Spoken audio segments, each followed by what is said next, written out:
Romans chapter 14, cultivating good relationships. Welcome with open arms, fellow believers who don't see things the way you do. And don't jump all over them every time they do or say something that you don't agree with. Even when it seems that they are strong on opinions but weak in the faith department. Remember, they have their own history to deal with. Treat them gently. For instance, a person who has been around a while might be well convinced that he can eat anything on the table, while another with a different background might assume he should only be a vegetarian and eat accordingly.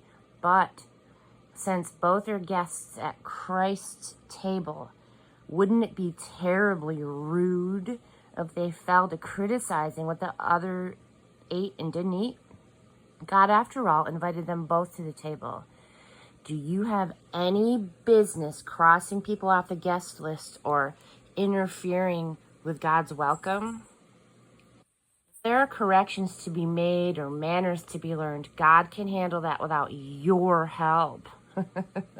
Or say, one person thinks that some days should be set aside as holy, and another thinks that each day is pretty much like any other. There are good reasons either way, so each person is free to follow the convictions of conscience. What's important in all this is that if you keep a holy day, keep it for God's sake. If you eat meat, eat it to the glory of God and thank God for prime rib. If you're a vegetarian, eat vegetables to the glory of God and thank God for broccoli. None of us are permitted to insist on our own way in these matters. It's God we are answerable to, all the way from life to death and everything in between, not each other. That's why Jesus lived and died and then lived again, so that he could be our master across the entire range of life and death and free us from the petty tyrannies of each other. So where does that leave you when you criticize a brother? And where does that leave you when you condescend to a sister?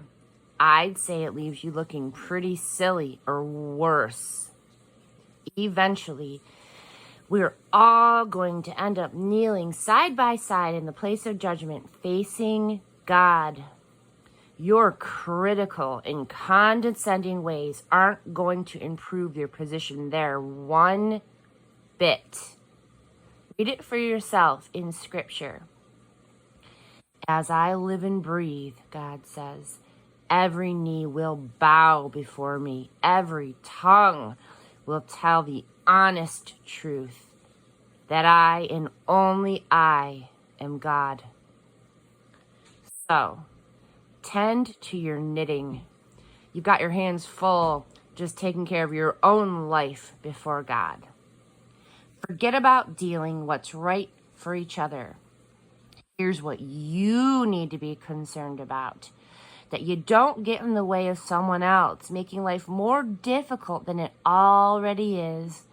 I'm convinced, Jesus convinced me, that everything as it is in itself is holy. We, of course, by the way, we treat it or talk about it, then contaminate it. If you confuse others by making a big issue over what they eat or don't eat, you're no longer a companion with them in love, are you? These, remember, are persons for whom Christ died. Would you risk sending them to hell over an item in their diet? Don't you dare let a piece of God-blessed food become an occasion of soul poisoning. God's kingdom isn't a matter of what you put in your stomach, for goodness sake. It's what God does with your life as he sets it right, puts it together, and completes it with joy.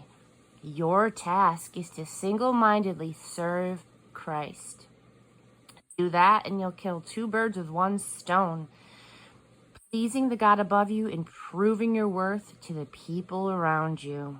So, Let's agree to use all our energy in getting along with each other. Help others with encouraging words. Don't drag them down by finding fault. You're certainly not going to permit an argument over what is served or not served at supper to wreck God's work among you, are you? I said it before and I'll say it again. All food is good, but it can turn bad if you use it badly, if you use it to trip others up and send them sprawling. When you sit down to a meal, your primary concern should not be to feed your own face, but to share the life of Jesus. So be sensitive and courteous to the others who are eating. Don't eat or say or do things that might interfere with the free exchange of love. Cultivate your own relationship with God, but don't impose it on others. You're fortunate if your behavior and your belief are coherent. But if you're not sure, if you notice that you are acting in ways inconsistent of what you believe, some days trying to impose your opinions on others, and other days just trying to please them, then you know that you're out of line. If the way you live isn't consistent with what you believe, then it's wrong.